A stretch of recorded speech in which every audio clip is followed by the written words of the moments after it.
set so you can actually see something. Oh man, I gotta tip it up back a little more. What we're gonna put back there? Ooh, and a piece of wood. Let's prop you up a little bit. Nobody's here anyway, right? All right. Good enough. Well, I decided to do this a little earlier while I'm doing stuff. Because what always happens is I'm doing stuff and doing stuff and doing stuff, and then I get to the end of the day and I'm like, oh, I'm supposed to do a live today, and then, you know, half the time I end up not doing it.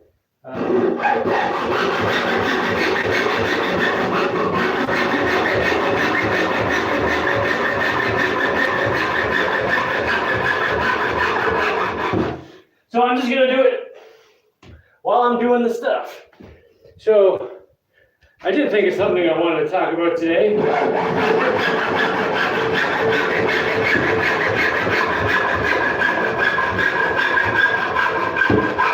think that's the only noisy part of this afternoon.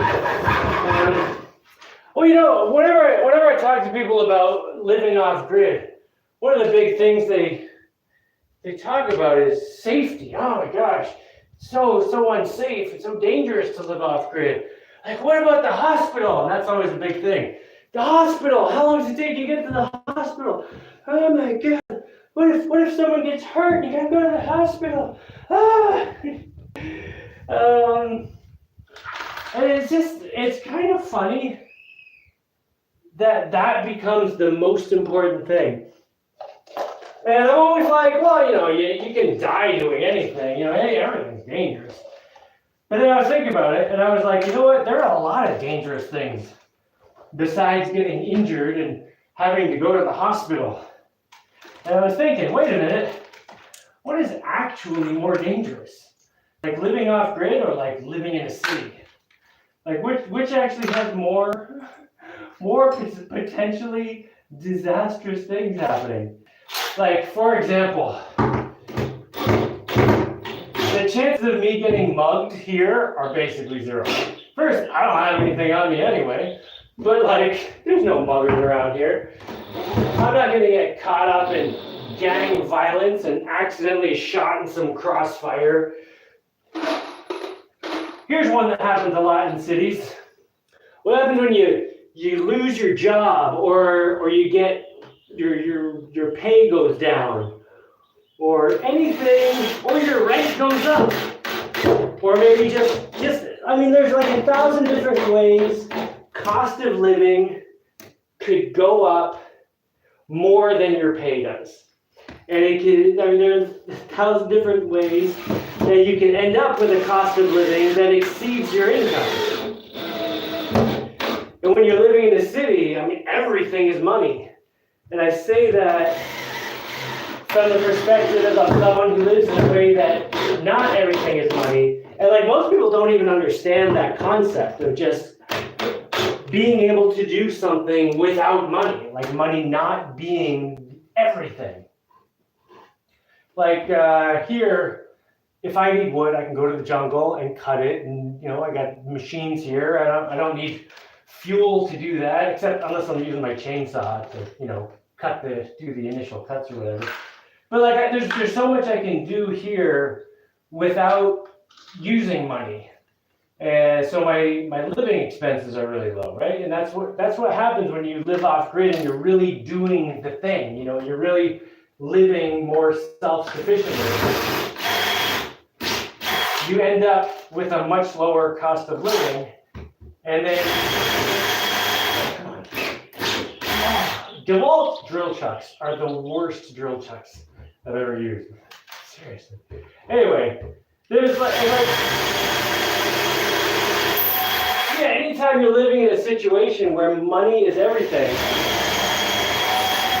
you're constantly in danger of having some kind of financial problem. And if there's like a housing crisis or some kind of financial crisis that just affects everyone, you know, suddenly cost of living can go way up, people lose their jobs, people are getting like foreclosed on and all this stuff.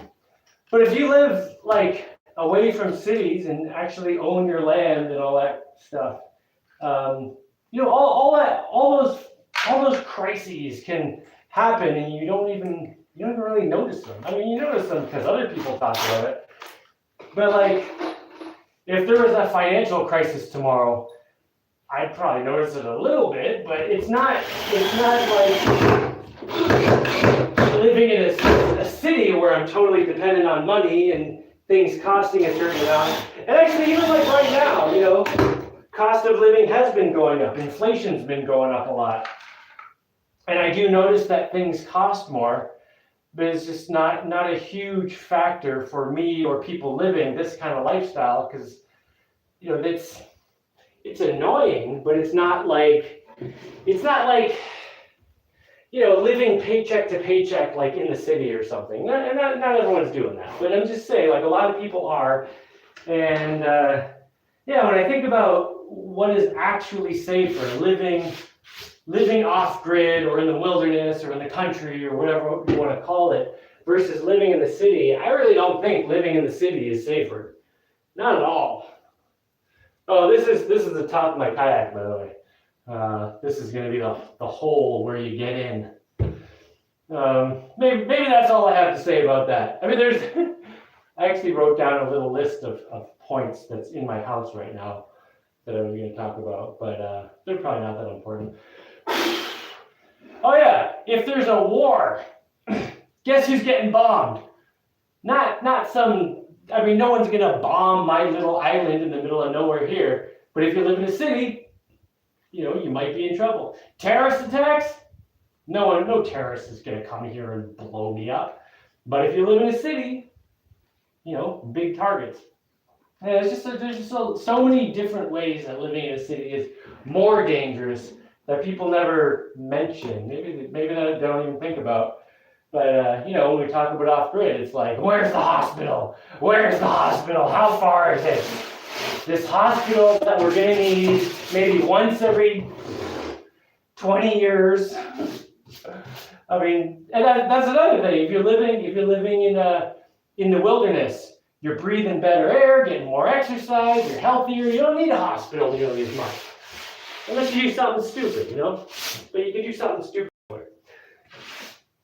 And, I mean, for me, the hospital is like an hour away, roughly. So it's not even like I can't get to one.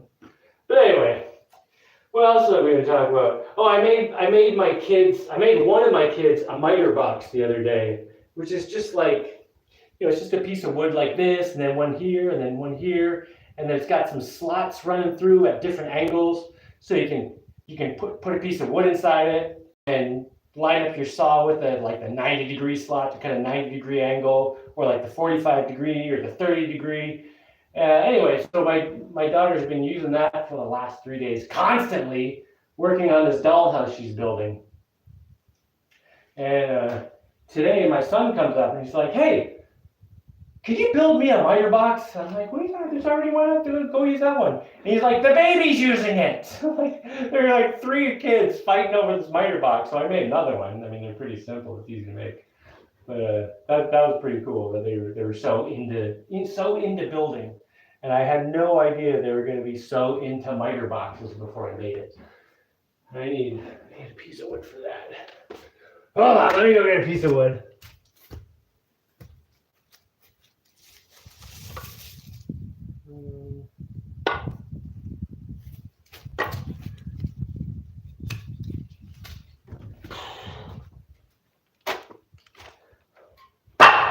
And my thing up here, that's so dirty.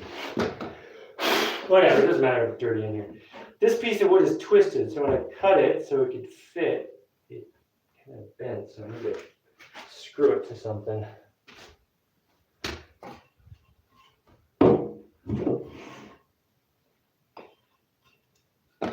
Yeah, that's fine.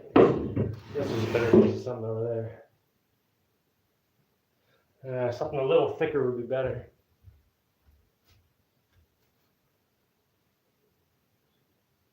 Oh, come on, wood pieces. Where are you?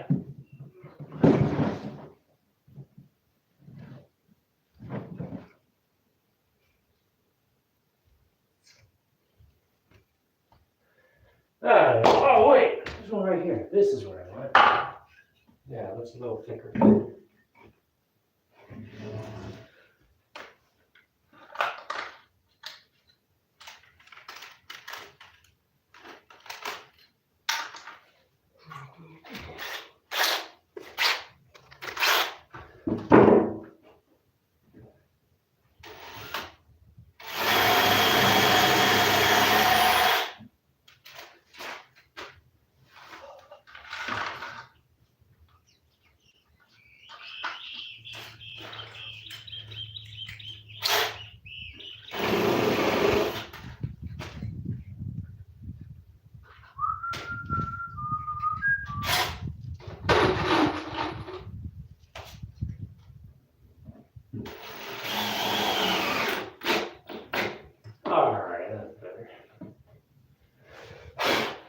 a big opening for this kayak. And then the whole conversation I had about this was, I was thinking that for the opening on top of the kayak here, let me show you how big it is. Let me turn the camera on. Where's the button to turn the camera on? Oh, it's all moved. It's gotta be right there. It is. Where's the camera? There it is. Okay, so this is like, man, I can't even see the screen. This is like 4 feet long almost, and like 1.5 feet wide. So 4 feet is like over like a meter and a bit. And then this is like 45 centimeters across. So it's a really big opening for a kayak. But I was thinking about what I wanted to do for the opening where you get in. And my first thought was I should have a couple different options, right? So I was thinking, I personally wanted to have a really big opening, right? So I could sit in the back and then a kid could sit up here, or someone else. Like you could fit 2 people in it, right? Or times when I'm taking stuff with me, it's just really nice to have a big opening. So if I kayak somewhere and pick up some groceries or whatever, it's easy to get it in, it's easy to get it out, you know. It's just nice having a big opening. And you know, the reason they make small openings is so that water doesn't get in, right? So if you're going on the rapids or something, you can like put a cloth thing on there that goes right up to your body and it keeps all the water out. So I was thinking, you know, I should have different options. I should have a big hole for people who are going to be like me, who kind of want like a little bit canoeish experience where you got a big opening, but still the kayak where it's, you know, covered in the front and back, so waves aren't going to fill it up. And then also make it so there's a smaller option for, you know, the kayakers, for people who want to have one who are really going to be, you know, want the traditional kayak thing. But then I was thinking, you know what? Everybody is going to want the big opening. I realized that. Everybody's just going to want the big opening. If I give them the option of the small opening and the big opening, like 1% of people, maybe like 5% of people are going to want the small one. Everyone else is going to want the big opening because they're going to be like, oh, wow, yeah, kayaks are kind of a pain in the butt to get in. It would be really nice if it just had a big opening. You know, the only reason you don't want a big opening is like if you're like out in serious waves and, you know, it's like a specialized thing. Like how often are people doing that? Most people, they just want something to go around in, you know? They're not like running the rapids or like trying to cross an ocean or something.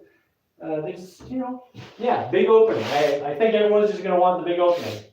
And if at some point in the future, there are a lot of people who ask me, hey, Jaimie, can you make me a kayak with a small opening? Well, I can make an insert in the mold to make a smaller opening. But I think everyone's going to want a big opening. Like, maybe not everyone, but pretty much everyone. Plus, fat people can get in now. You know, there's a lot of fat people in the world. Hopefully, I don't have that problem at any point in time. But you never know. No, I don't want to have that problem ever. All right, I gotta, what do you call it? Fillet this? I gotta smush stuff in here so it's got a nice curve. Yeah, let me just see what's going on with comments here for a minute. Hi, Jaimie. Someone liquidator. How's the campground coming along? Are you still going to have the meetup or canceling it? Well, no, I don't know that anyone's coming this year to the Adventure Builder meeting. So I think it's being canceled. I mean, I know like one guy will come, but we'll just do something else. But yeah, it didn't seem like anyone was really coming. So I kind of put that on the back burner and I was like, well, let me do this kayak instead. Let me focus on that and, you know, work on my house. And yeah, it made kind of the campground a little less urgent. I was kind of hoping like a bunch of people were going to come because then it would really light a fire under my butt to work on that. And that's something I want to work on. But, you know, I'll just do it later. I tell people that all the time. Houses by me as in near me are 18 to 30,000, where by the city are well over 200,000, all for the same amenities, except I have land and freedom, not neighbors right on top of me. Yeah, you live in a city, just the cost of everything is insane. It becomes its own danger, just money constantly being siphoned out of you, right?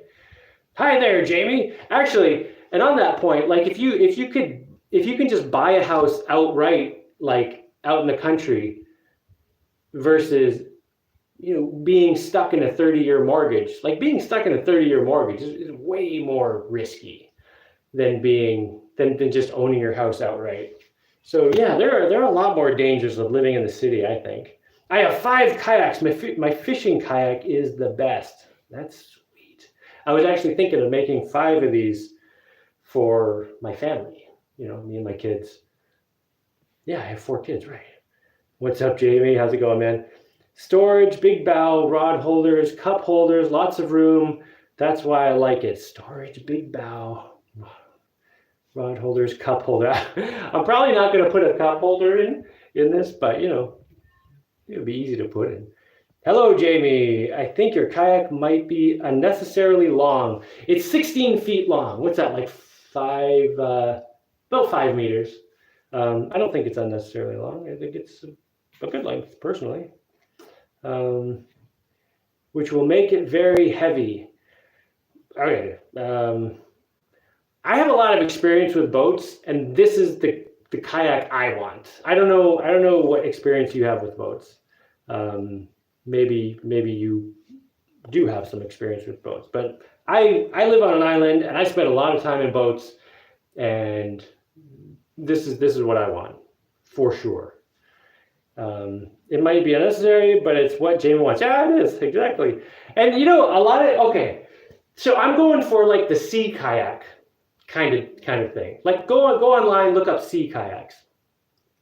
They are generally that long, like 16 feet long-ish, give or take a few feet or whatever. But they are long, because the longer it is, the faster it goes. That's not a perfect statement, but that's roughly a correct statement, plop. Reduce length, reduce weight, reduce windage. Okay, reduce length means you have to make it wider, which means it's going to be slower.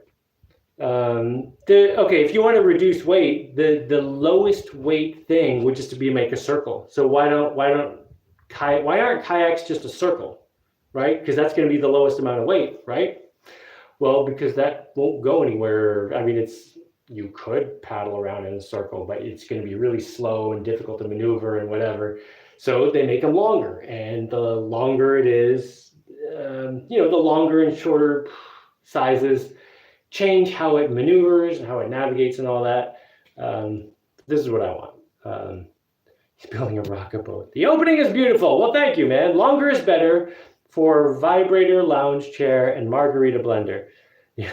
Big opening, 100%. Yeah, you know what I'm talking about.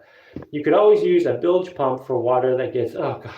In a kayak? Really? That's just like a fully unnecessary thing. So you're kidding, right? Like in a kayak, you just want like a little cup that you can scoop out little bits of water every now and then. You don't want a bilge pump and then a battery and maybe a solar panel to run it. All this extra crap. Like why would you want a whole like load of junk, unnecessary junk? No, forget it. Big opening, yes. A kid or 2 below deck with scoop can bail water. Yeah, might have to ferry a fatty. This is the first time I've been able to comment on one of your videos. Jaimie, because live stream, love your videos. Thanks, man. I love the big opening for the kayak. I had to open cockpit. I loved it. Totally respect that everyone has different preferences. Yeah. Are going to make it a solar kayak? I don't know. I'm just going to make a few kayaks first. Motors or paddles or all that stuff. I mean, I'll obviously make paddles for them, but all that stuff is separate from the actual kayak. I did make the top surface here. So the top surface of the kayak is flat from the left to the right, like side to side, it's flat. And I did that so you could put 2 kayaks next to each other, lay a board across them, and it would fit well. It would stabilize easily. And that way, one could easily make something that goes across that can rivet into the kayak and catamaran them, and then put up a sail and do all kinds of cool stuff. Or maybe make an outrigger. It just gives a lot of options like that. Whereas a curved kayak, like where it's curved left to right, it's harder to attach something that goes across. Let's see. But we could debate the perfect kayak forever. That is true. There's a reason they make a whole bunch of different shaped kayaks. It's because they're for different things. Like a long, sleek kayak is for going somewhere. You wouldn't want to take this like in some rapids. For rapids, you want a shorter kayak that's easier. You basically want to get taken along with the water. But if I'm out in the ocean and I'm going like 20 miles or 40 miles or something, I don't want to be taken with the water. I want to be zooming. Like I want to be long and smooth and sleek. So that's why I have a long kayak and put a lot of effort into making the bottom like real streamlined and everything, You can also have a debate about what's the perfect boat. It totally depends on what the situation is, Children's water gun is the best kayak bilge pump. Answered my solar question. I meant a handheld bilge pump for like pools. Yeah, I don't think that's necessary. I don't want anything more complicated than necessary. I'm presuming I'm going to make kayaks that don't leak. So it's not like water is going to get in them all the time. And if like say I'm paddling and water is dripping from the paddle or something, it's going to be such a small amount of water. Maybe in an hour I might scoop out like a cup or two. I don't think I need a bilge thing, just a little scoop. And I won't even need it most of the time, right? I think. I wonder how a bifacial solar panel would work with the reflection of the water. It would probably work pretty well, actually. I have 2 kayaks that are the same and have always wanted to join them and see what it's like. It's pretty cool, actually. Yeah, the one time I kayaked to town and back, I connected 2 kayaks together. And, I sat in one, and then when I got to town, I was picking up some boxes and stuff, put them in the other kayak.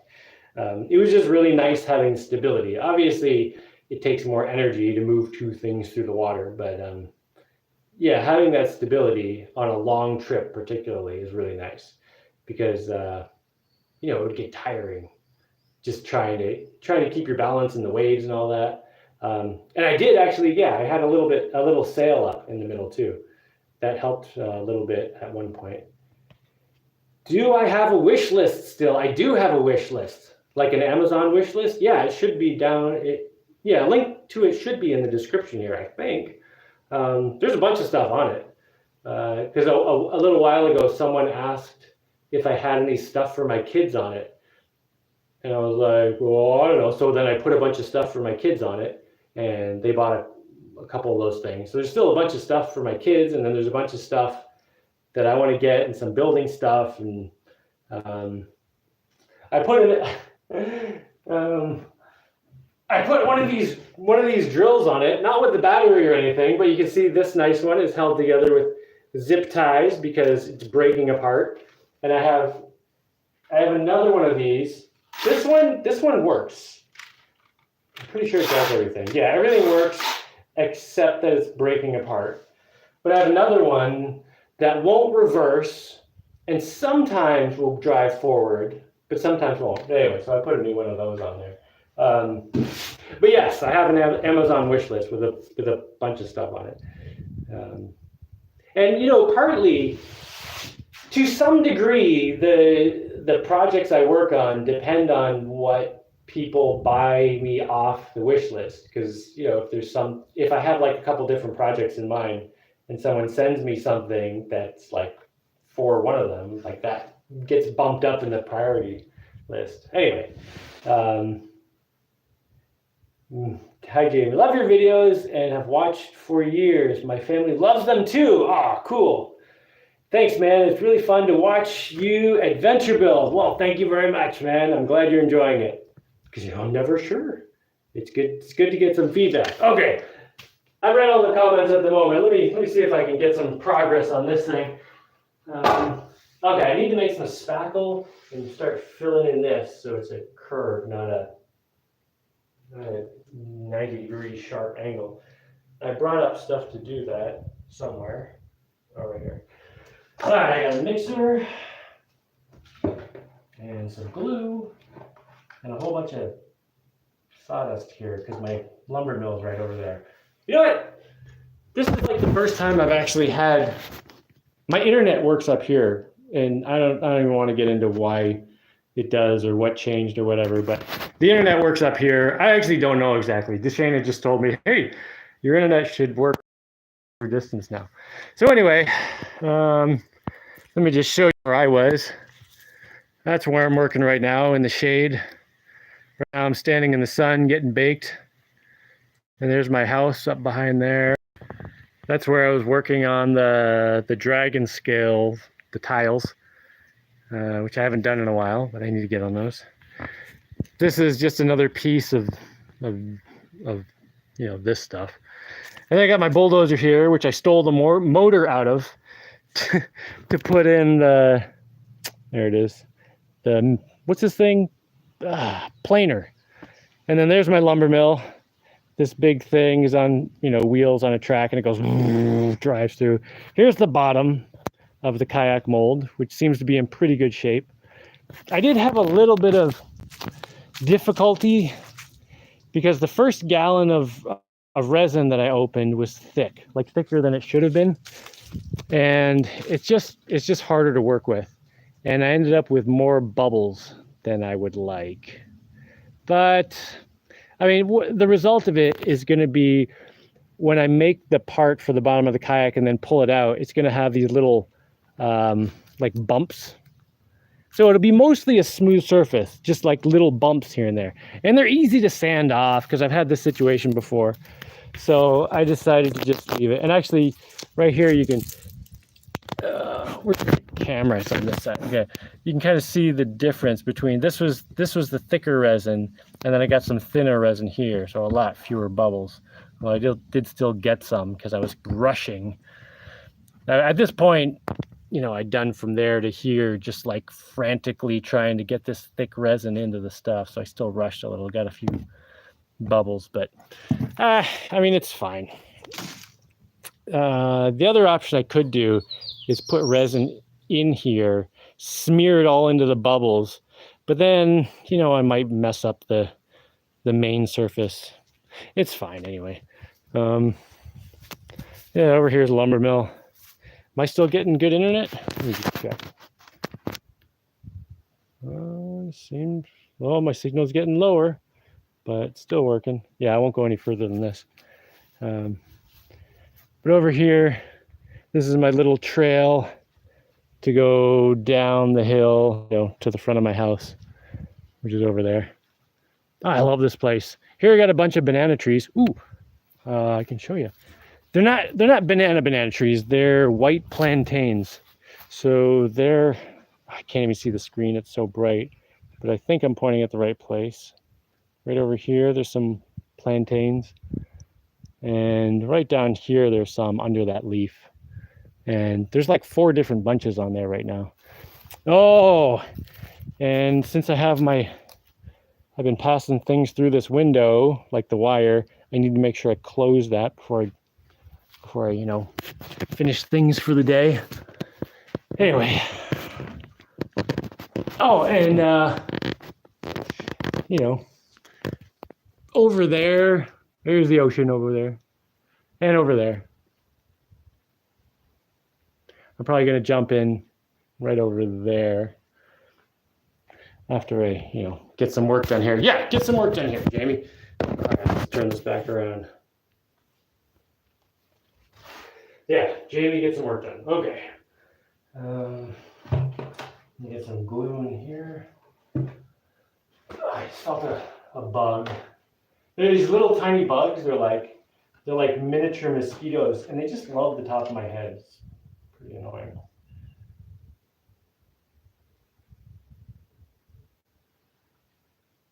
And it's starting to get to the time of the day when they come out. They're not bad yet or anything, but I should probably just light a little fire over there. It keeps them away.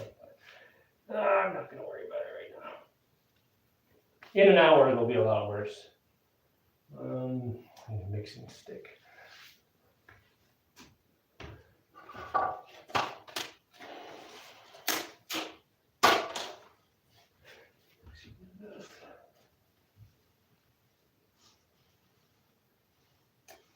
You know, I wonder if I have anything up here that will make a curve so I can get a consistent curve on this. Ooh, there's a broom handle.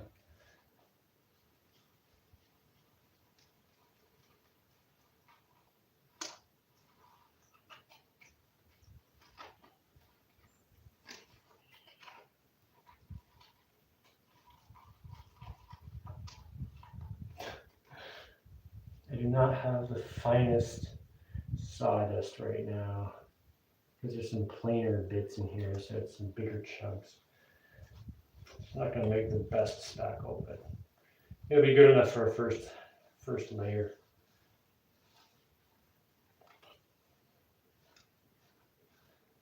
You know, I think I am going to make a little fire. There's a bug in my face right now. Who's bugging me? Let me get some sawdust. Like it.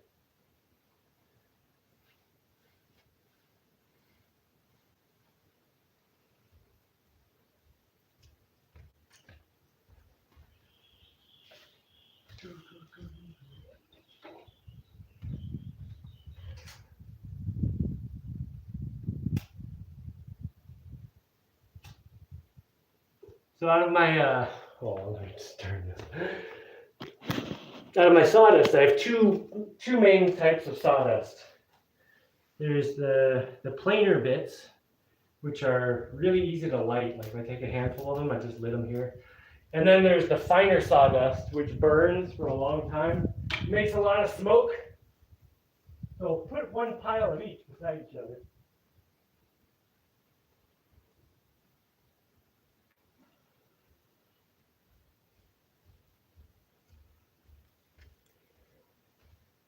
So I got a pile of planer bits burning there. I'll put that sawdust there.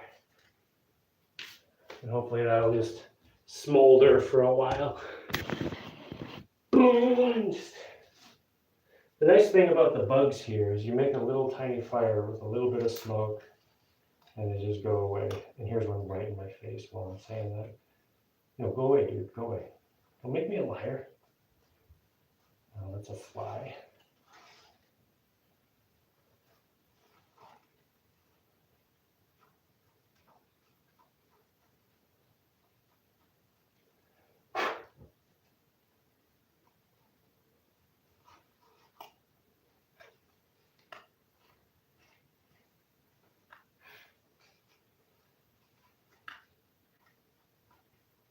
Okay, seriously.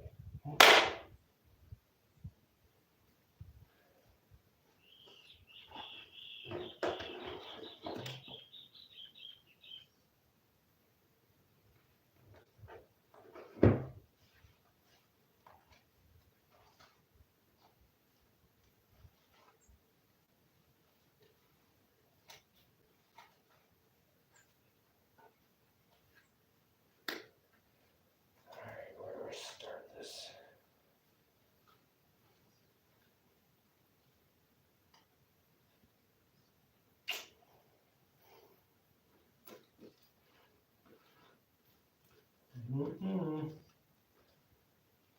I have to use my fingers, aren't I? Yep.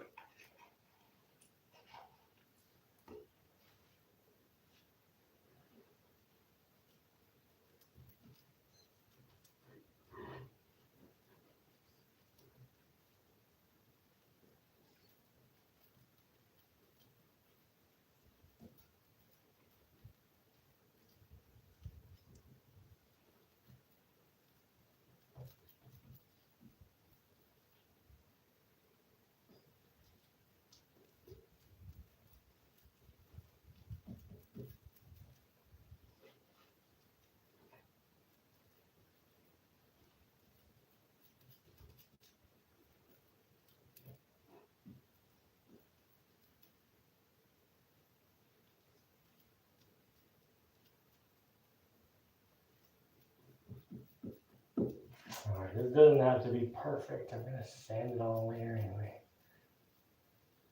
And go over it with a second layer of better Spackle 2. Just want to get the rough shape.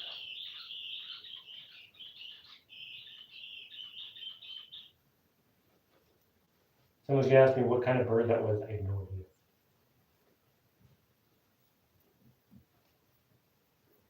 I do have some kind of bird of prey nesting on my island again. When I was building my house right over there, there was, I think it was a falcon, but I'm totally not sure. It could have been some kind of hawk. Definitely not a bird expert. Anyway, it was nesting over there. And while I was working on my house, the babies hatched, and I saw it.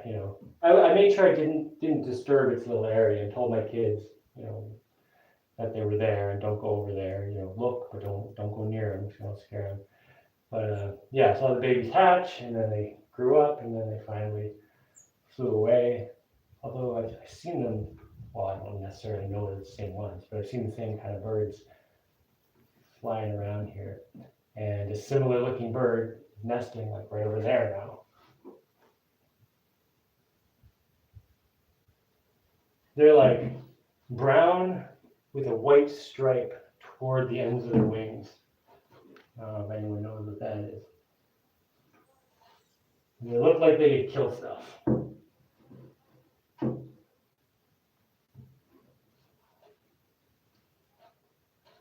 Like rats, not a raccoon. Not that big.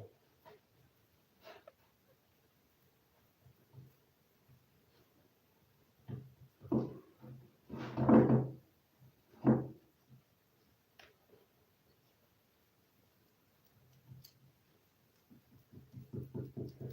kind of annoyed about that first batch of resin I had on the kayak bottom.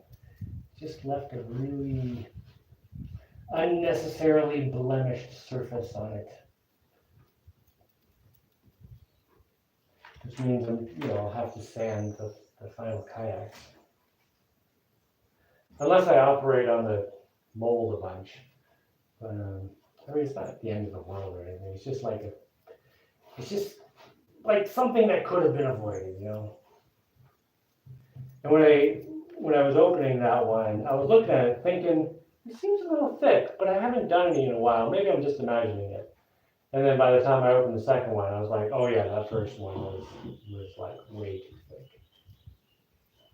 So if I'd been doing some fiberglass, I would have realized it right away and just put that gallon aside and used it for something not so crucial. Saved it for a non-mission critical item or something.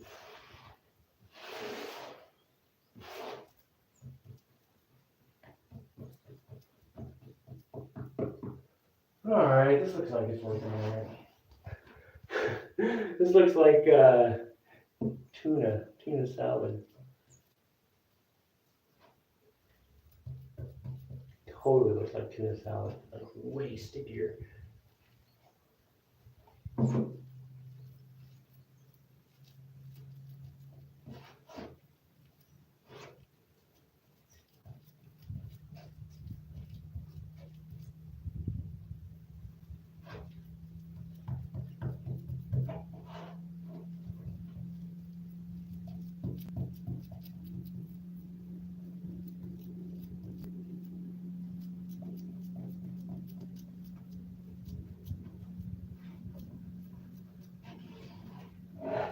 I've been mostly offline the last couple weeks, which I've been enjoying a lot. But yesterday I was online for a minute, and I was uploading a video or something, or maybe it was the day before, whatever. There was a video that I recognized the picture from. And the picture was from a movie called Big Trouble in Little China, if I remember right, with Kurt Russell. Anyway, the title said, MGTOW summed up in a few seconds or something like that. And MGTOW being, men going their own way. Like basically men who are tired of just trying to deal with women and just doing their own thing. But anyway, it was a scene at the end of the movie, Big Trouble in Little China. And Kurt Russell's character, he's like a trucker, and he ends up in Chinatown and, takes on some evil dudes and saves this girl, blah, blah, blah. And at the end of the movie, he says to the girl, and this is a scene that I didn't understand at all when I was a kid. When I saw it when I was a kid, I was like, I feel like there's something I'm not understanding here. Because I don't get what's going on. But anyway, now I get it. But he says to the girl, who he's just gone on this adventure with and rescued her from the bad guys and stuff. He says, okay, last chance. Do you want to come with me and settle down? Have some kids, family, house. I don't know. I don't remember exactly what he said. Something like that. Do you want to come with me and settle down? Last chance. And she says, oh, I couldn't be responsible for doing that to you. Maybe if you just got a bigger truck and I could tag along and we could, go on adventures and blah, blah, blah. And he says, he just makes up some excuse of like, yeah, well, everyone gets tired of me at some point, so probably not a good idea. Even though that sounds great. So, and as he's leaving, some other girl says, well, are you even going to kiss her goodbye? And he just looks at her and says, no, and walks away. And there was a lot going on there that I did not understand when I was a kid. Like the conversation that was really going on there was the Kurt Russell character, what's his name, something Burton, was saying to the girl, hey, do you want to settle down, have a family? We can do the man woman thing, husband, wife, whatever. And she said, no, I just want to play around. I just want to fool around.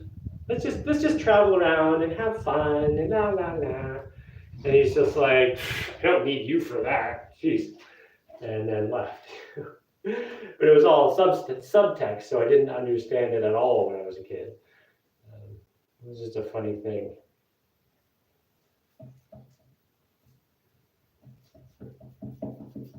And yeah, it totally made sense. It's funny that message was kind of snuck into that movie, and it's something that's so relevant today. I guess it's something that's been relevant for quite a while. That's a pretty old movie. All the old people will say, that's not that old movie. Like, that's what I'd say. That's not that old. I watched that when I was a kid. Oh yeah, when I was a kid, that was a pretty long time ago.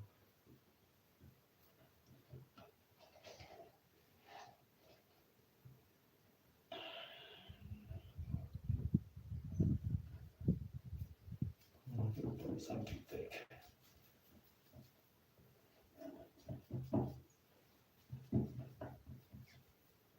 Oh, falling into a trap.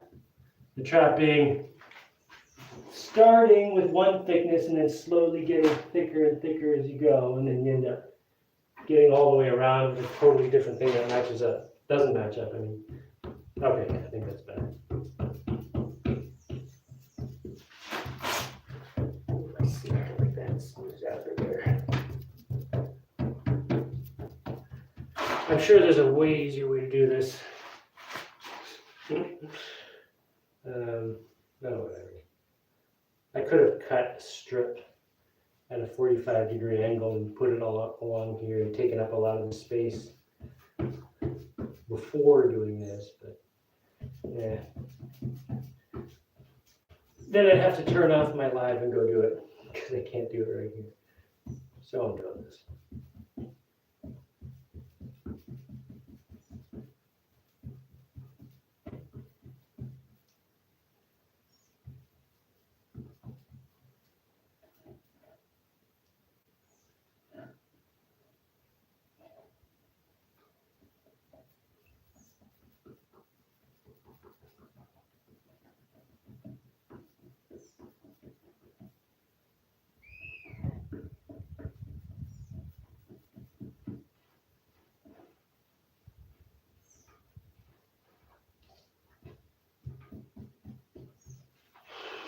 It's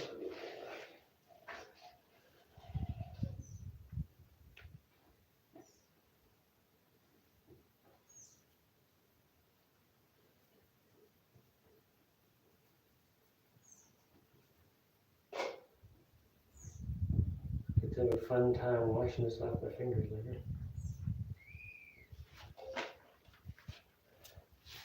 Well, let's see what's going on over here. How are you feeling today? I know you need some time to deal with demons. I'm feeling pretty good. Are you still building guest cabins? I am. They're going a little slower than before because I was going to have an adventure builder meeting here, but it seemed like no one was coming.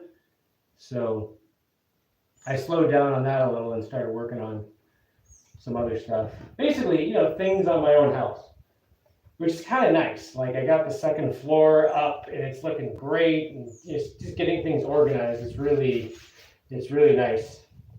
And in terms of demons you were asking about,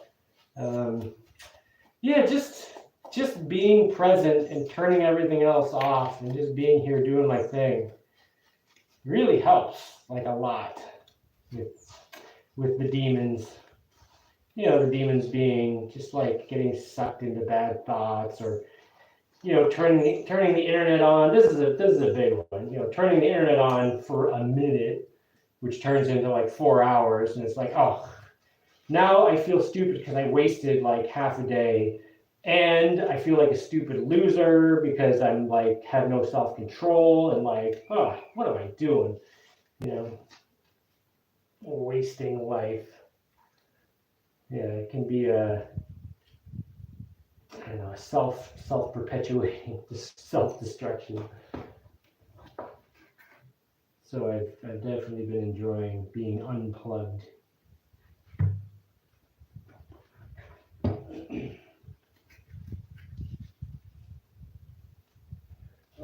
What else you got here for me?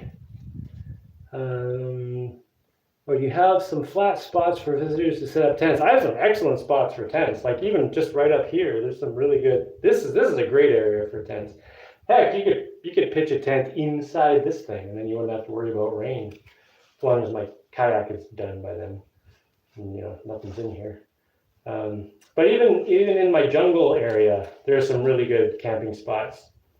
And also, my favorite camping spot that I've never camped in, but I always look at it and think, man, that would be a great camping spot, is I have 2 islands here. It's like the main island with my house and, where I am right now. And then I made a little bridge over to this other little island. And up on top of the little island, there's a really nice flat spot up there. And then actually, if you go down the other side, there's another really good spot, kind of tucked in a little bit. It's like 2 really good camping spots. But yeah, there's definitely some good camping spots here.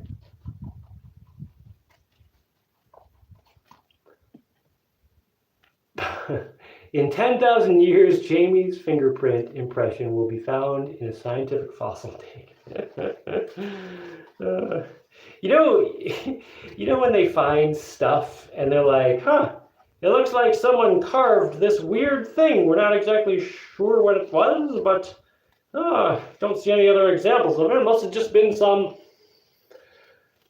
kid or something playing around. That's gonna be like all of my stuff. They're like, oh, there's all this one-off stuff that I guess didn't catch on, but this one guy just started making all this weird stuff. I don't know why he was doing that.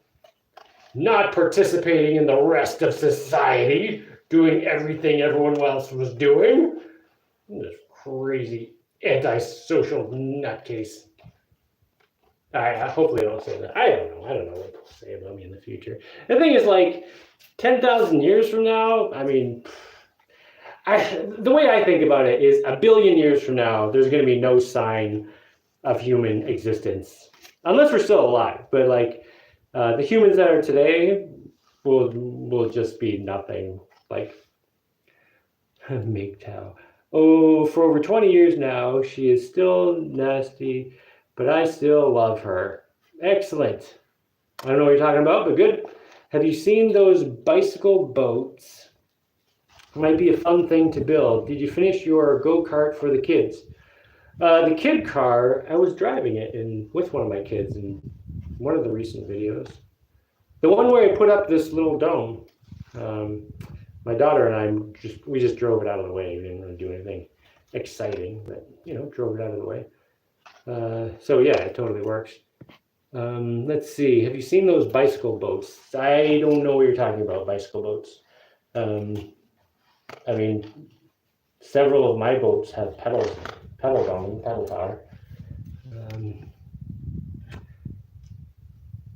Jaimie, you're a free man, you made it. Well, I wouldn't get too excited. I mean, compared to the life I grew up, like the world where I grew up, yeah, I have an immense amount of freedom compared to that. But I'm definitely not, just free to do whatever I want, whenever I want. There's still crap I have to deal with. Like I had to renew my passport for reasons, it's just dumb stuff. I don't know. Nothing I think is important, but I kind of have to do it. Or I risk, I don't know, getting in trouble for not having it. And I went to get passport photos taken, and the guy at the place didn't know how to use the computer, trying to resize the images correctly, and I'm like, oh my god, this is such a simple thing, and I would totally know how to do it, except his computer's all in Spanish. So, I mean, I kind of helped him figure it out, but it took way longer than it needed to.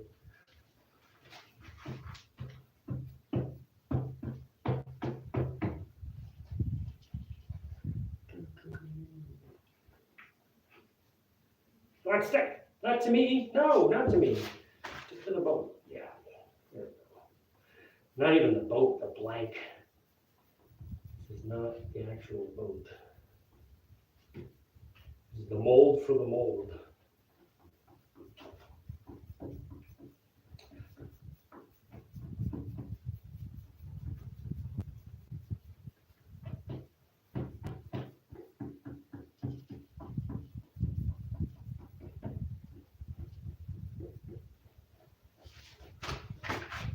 There's something I did this week with ants. When you live in the wilderness, ants are always a thing. Maybe not they're always a thing, but they're a thing. And there was an ant hill where I did not want there to be an ant hill. And I was trying to think of how to just make it go away. And then I remembered this guy in the Bahamas. We visited there several, I don't know, 10 years ago, I guess, for a winter. And this guy he had ants, and I was like, well, how do you deal with them? He's like, gas. I was like, what do you mean? Like what kind of gas? He's like, gasoline. I was like, well, so you dump gasoline in there? He's like, yeah, I dump gasoline in their hole, and then I light it. So I tried that the other day. It was like a week ago now, I guess. I poured some gasoline into an ant hole and just lit it, and they've been gone. I think it worked. There's no ants have come back in there, so that was kind of cool.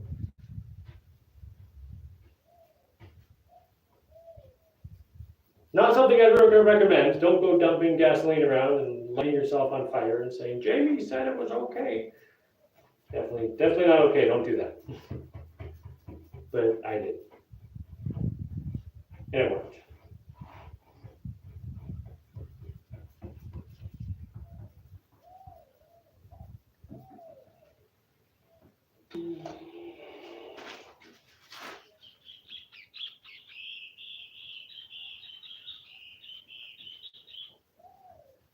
I'm pretty sure that I currently have enough resin to finish the top mold for the kayak and be able to make one kayak, like 1.5 kayaks. Like I should easily have enough to make one with some leftovers. So that's kind of exciting. I'll be able to make one as soon as I have mold ready. And then I'll get to see how bad this bubble situation is. Hopefully it's not that bad.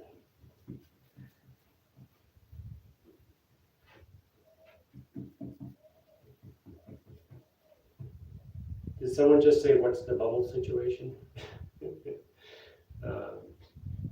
The first gallon of resin I used on the bottom of the kayak was thick.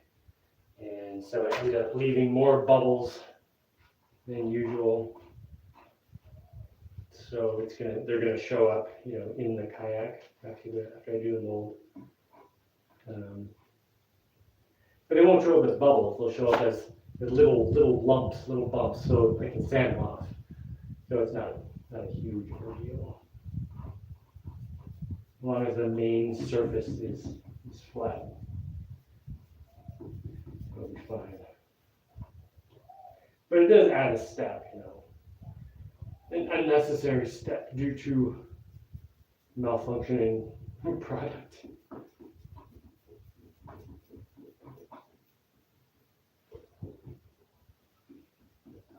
Oh, I weighed myself the other day.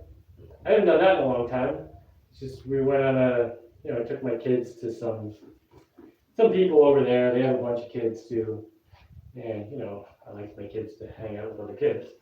But they had a scale, so I got on it, and I was 195 pounds, and 195 like 0.6 or something, which is fairly heavy for me. I've been heavier than that for sure, but just like normal Jaimie when I'm very active, like 190. If I'm less active, I'll get a little heavier. I'll get up to 200 pounds sometimes. The heaviest I've ever weighed myself was 211, and I was like constantly working out and eating like ridiculous amounts of food. It was after I finished, running track and field and stuff. I didn't have any competitions that I had to, be ready for or anything. I was like, I wonder if I can get muscles. If I just tried to get muscles, could I get muscles? And I got up to 211 pounds before I said, okay, enough. I got to stop eating constantly. Man, it took so much food to maintain that weight. But I was still, running every day and stuff. So if I wasn't running every day, I probably could have been that weight much more easily. But anyway, yeah, like 195 right now. And I'm really lean, which I wasn't expecting to be that heavy. That must mean I've got lots of muscles right now, which is good.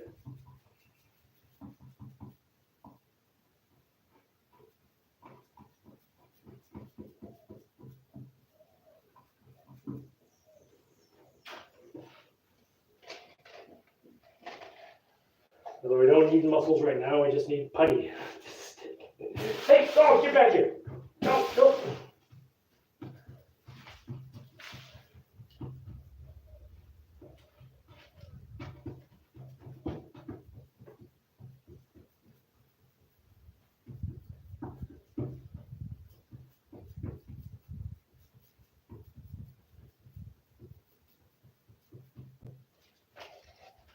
This is one of those things that feels really silly, but it's working.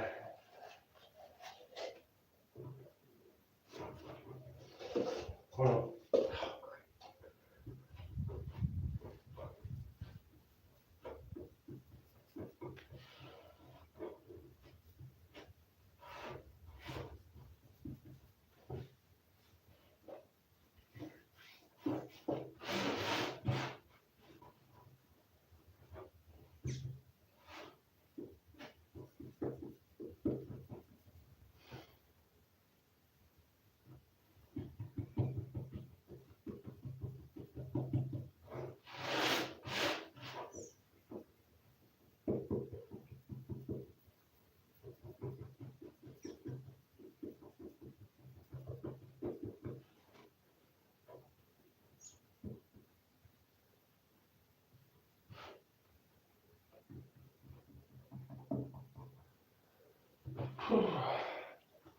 All right.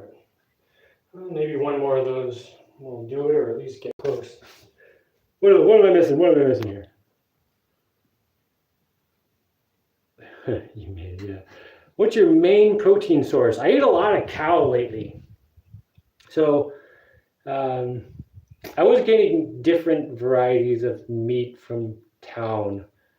But the one I've been getting the most is just like burgers because it's really fatty.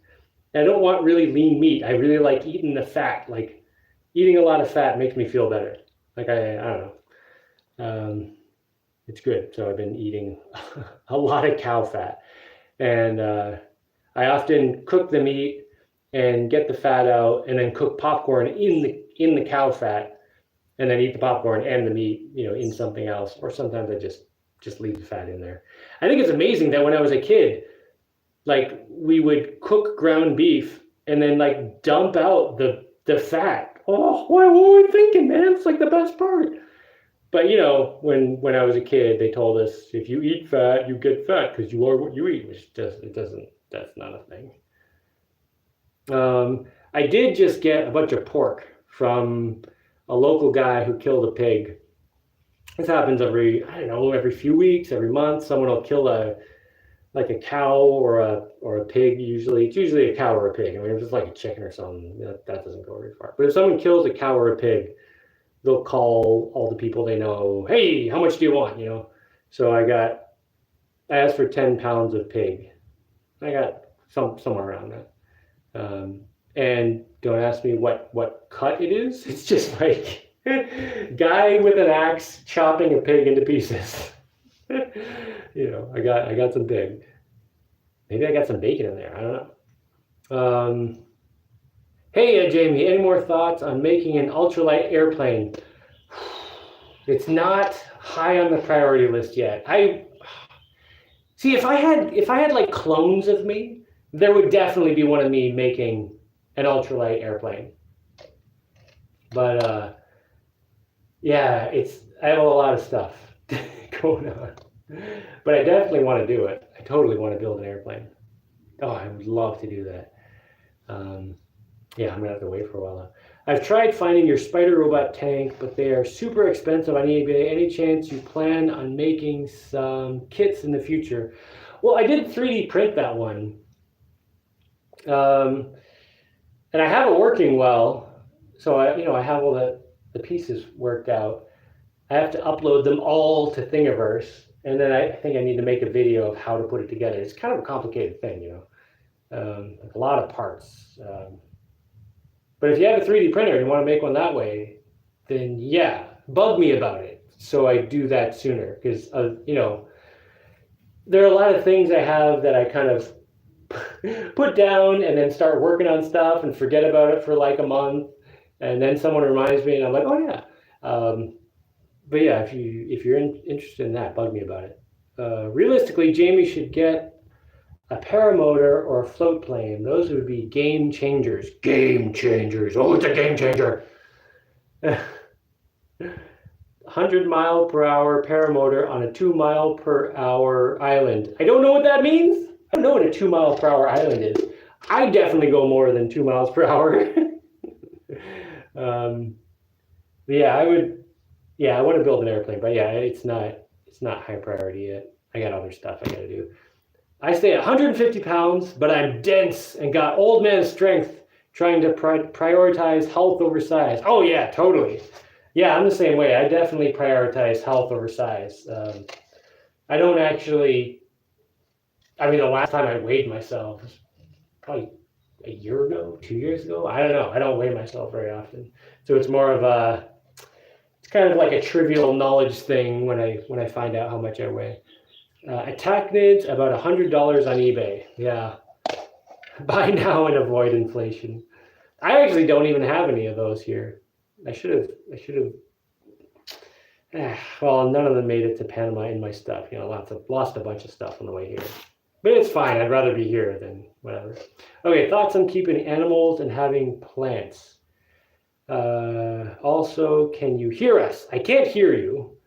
That would be kind of cool though. Although it might be a problem because right now there's 72 people, and if like half of them are talking at the same time, that would be a lot. I can't hear you. I can only read the messages. But wait, okay, having plants.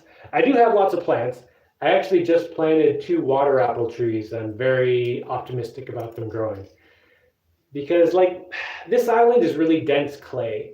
So I've been planting things, and probably 95% of everything I plant just dies right away. I have 2 avocado trees that are looking amazing. I'm very excited about those. I have some papayas going. I haven't been able to grow I can say this while I'm mixing this. I haven't been able to grow any water apple trees. Now, apples, like in North America, they don't grow here because it doesn't get cold enough. But there's these things called water apple tree or water apples, and they're kind of like spongy apples. They taste pretty good, but they're like real spongy, so they're not that great to just eat. However, they're excellent for cooking. So, like apple pie, applesauce, crepes and applesauce. Ooh, these apples are excellent for that. Sponginess doesn't matter at all for that. Plus, my kids, they just eat them straight because they just like them. And I'll eat them once in a while, but yeah, they're really good for cooking. Anyway, and these trees also produce just insane amounts of fruit. They're like trees that I've seen on other people's land. Anyway, I have had a lot of trouble trying to get some started. I've probably planted like 100 of them on this island at various times. And last week, I cut down a few trees in front of my house because they had they were dying from termite damage and there were termite nests up there. And I was like, I don't want to wait for this tree to fall on my house. Plus, it'd be nice to get some sun in here. Anyway, I cut down a few, and the biggest one fell and took out like a few other little, just crappy little trees that I didn't care about that happened to be growing amazingly. They were noni fruit trees. Noni fruit tastes terrible, but it's edible even though it tastes terrible. Anyway, that tree took out a couple of those, and so it cleared out this little area. And I was like, well, maybe I should plant an apple tree here because, the noni fruit trees were doing amazingly well, even though they're horrible fruit. And, they're not horrible. They're supposed to be good for you, even though they taste terrible. But anyway, I stuck a shovel in and I was like, oh my God, this soil is amazing. The soil looked really, really good there. So I planted 2 apple trees in that area, and I'm very optimistic about them. I actually planted 3 apple trees that day. One of them is just in, some normal spot. That apple tree is not dead, but it's not doing great. But the other 2 that were in the noni tree spot, they're just like, woo, like their leaves are all excited, and they look amazing. So I'm optimistic about getting 2 really good apple trees. And then I also have 2 good avocado trees. At least they're growing like crazy. And then I have a bunch of banana trees. Banana trees grow like anywhere. It's crazy. Well, sort of. They grow anywhere as long as they have some good compost near them so they can get the roots into it. Or if you just have good soil, I'm guessing they would grow in that too. But they'll grow in pretty crappy soil as long as the roots can get to some kind of compost thing. And then I have a few other things like cocoa plums. And I have like this spinachy stuff called katuk, and some oregano, depending on where you're coming from. But yeah, I definitely want to grow lots of plants. And then animals, yes, I want to get animals.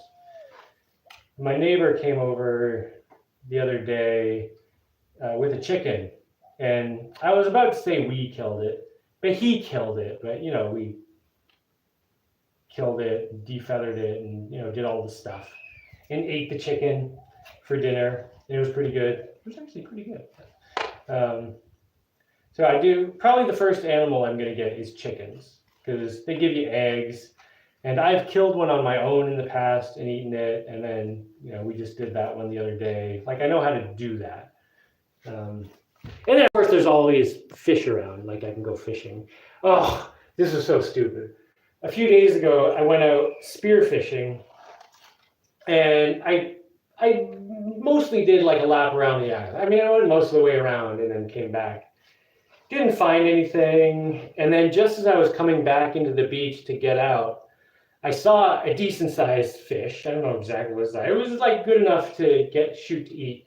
So I take my spear and shoot at it, and I missed that fish, but right behind it was this like little fish that I would not normally shoot. I shot it right through the face, popped one of his eyeballs out. And I was like, oh, well, I'm definitely eating him. I mean, he's dead. So I ate this little tiny fish. I mean, it wasn't super tiny. There was some meat on it, but yeah, it's not a fish that I would aim for. It's just he was in the wrong spot at the wrong time. All right, what else we got going on here? Oh, and skinning fish is pretty easy now. Let's see. I missed something. Buy now, avoid inflation. Yeah. Important. Fat seems to be quite important for metabolism. Hi, by the way. Hello, Mojo. Nice catching you live. Thanks, man. Could you show us your farm island? Well, not from here because it's like way over there. It's not, But yeah, Jaimie, you got to do soil remediation to grow more fruit trees. If you mean, I don't know what remediation means, but I don't know if there's some specific thing, but I have been improving the soil, composting and mixing leaves into stuff. And yeah, I've been working on soil. And there is definitely more growing on this island than when I first got here, like a lot more.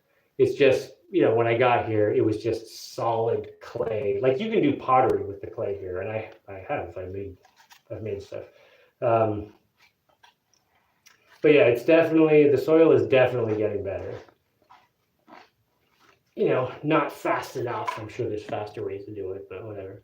Down in one area, I've been planting lots of yucca trees, and yucca is like a potato-y kind of thing, like a root. What is it? The edible root plant thing. So it's making all these potato-y kind of things under the ground, and I'm just leaving them there to rot. So they're making, they're breaking up the clay and making better soil. It's supposed to work, so hopefully that's working. Bring in seaweed and all clippings. Yeah, I do stuff like that. Of course, I only have a certain number of hours in the day, but yeah. And duck poop. I don't have any ducks. Also, where do you stand with the Adventure Builder Village you were talking about a while back? Well, I don't know, what was I talking about? What was I saying? I don't know, what was I saying a while back? What was I talking about? Like in terms of Adventure Builder Village, like I want, that could be referring to two different things. Like one thing I've been trying to do the whole time I've been here is just, get other similarly minded people to come and move to the area, to live around here. And that's been a slow process. There have been some ups and downs, and right now, my neighbor who I killed the chicken with, well, he killed the chicken. I helped. I pulled feathers out and stuff. But anyway, he came. He used to watch my videos. I think he still watches them, but I mean that's why he came here. And he's a pretty cool guy. So that has been very successful, and it seems like he's not leaving, and everything's going well there. But just in terms of the numbers, it's not anything impressive. There have been a few other people who've come, and some people came and left. Some people are still here but hate me. I don't know what happened there. Oh man, I don't want to talk about people who hate me because I'm gonna say the wrong thing, and then there's gonna be one more reason to hate me. I don't know. I don't think I'm that hateable of a guy, but I think this is what happens. I think sometimes, like, I think of like one or two people in particular came with a certain idea of what was going to happen and what I was going to be like and how we were going to hang out, and just had a lot of ideas about what was going to happen, and it didn't happen the way they were envisioning, and then it's like easy to blame me because I didn't live up to their imagination that they were hoping it would be or whatever, and it's like I all I can do is my best. Like, I'm working hard, doing my best, and you have your ideas of what you want and what you want me to do, and it's like I gotta do my thing first. That's the priority. I gotta make sure that my family is taken care of, and then anything else is secondary to that. So I don't know, but I hope to get more cool people to move here. But another thing you'd be talking about is, and I haven't really talked much about this, but maybe one of the ideas that could possibly be propelling the adventure builder campground a little bit is that maybe people would want to live there and just like make a village on my land, basically. No, not for free. I mean, it would be cheap. I'm not trying to like turn a big profit on this kind of thing, but I also don't want to just have a bunch of people who are sponging off me, because that's not going to work. I mean, I've seen communities where someone buys land and then they, set things up for other people, and other people come, and it just ends up as a disaster. And actually, even at the beginning, when I was trying to get people here, I was super friendly, like way too friendly. Like a few of the first people who came, I was like, I'll feed you for a week, I'll house you for a week, just don't worry about anything, just get yourself settled, figure stuff out. And a week would go by, and like there's one guy, I'm like, okay, now, feed yourself, take care of yourself. And he got angry at me for cutting him off. And I'm like, wait, what are you talking? What do you mean? Do you think I'm just going to feed you and house you for the rest of your life? No, I was just trying to give you a head start, So that's when I learned that I can't just give too much. Because my nature maybe is just to be very helpful, but that's not always helpful. Like one of the things I've learned in life is that it's actually pretty hard to really help a person. It's super easy to give like superficial help, like what seems like fake help, or what seems like it's sort of helpful on the surface. And what'll even get praise from the person you're helping. For instance, if someone is having difficulty and you give them $100, generally the person will be like, "Oh, thank you so much. You don't know how much of a help that is. That's just such a huge, huge help. Oh, thank you so much." And then you get to pat yourself on the back and be like, "Oh, I helped this person so much." But then what often happens in that situation is now you kind of enabled them to not help themselves, because like a lot of times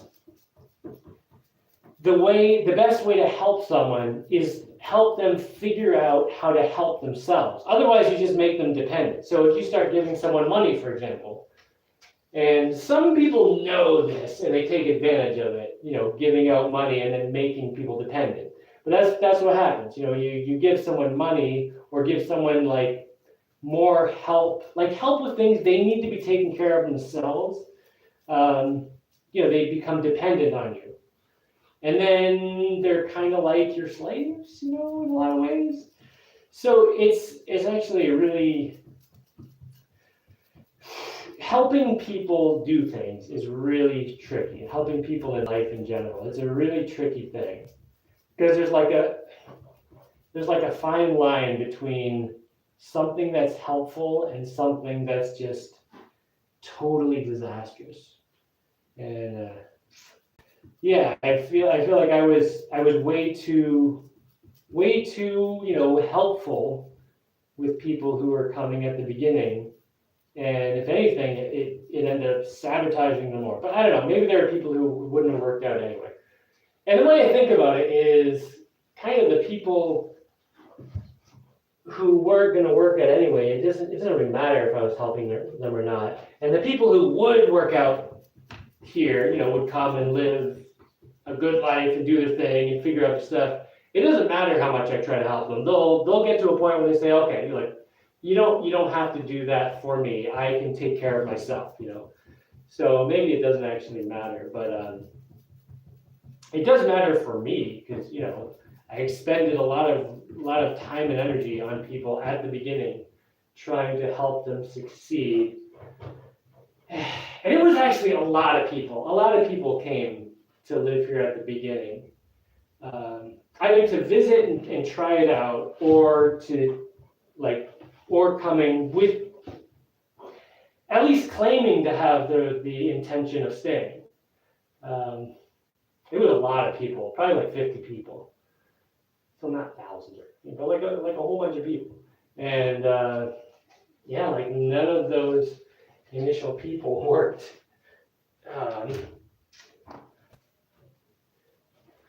For various reasons. I don't know what all the reasons are. I can't worry about all that. I got enough to worry about myself. So anyway, other idea for Adventure Builder Village would be to, this campground I'm making. I'm going to build cabins for it and stuff. Maybe some people want to come and rent them kind of indefinitely. I recently had a family renting a little spot on one of my islands, in a dome similar size to this. I mean, it was more finished than this. But they were staying kind of indefinitely. They recently left because they had other stuff to do, but they were there for a while. But I don't know, maybe something like that will happen. I don't know. Okay, I got a little bit more spackle to do, like that much more. My hands are covered in glue. That's more glue I need. Did that answer the question? Let's see, where am I? There, Terra Preta. Yeah, I've been working on that. Charcoal and stuff.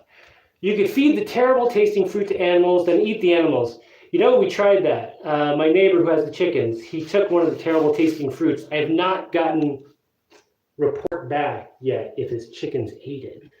I'll have to find out. Try to get some wood chips. Wood chips? You kidding? I have a lumber mill. Here, check this out.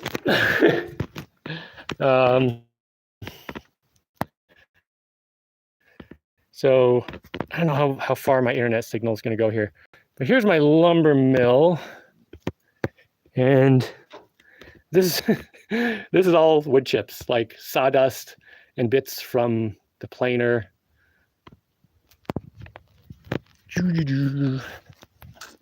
don't know if that showed up. I think my signal still works over there.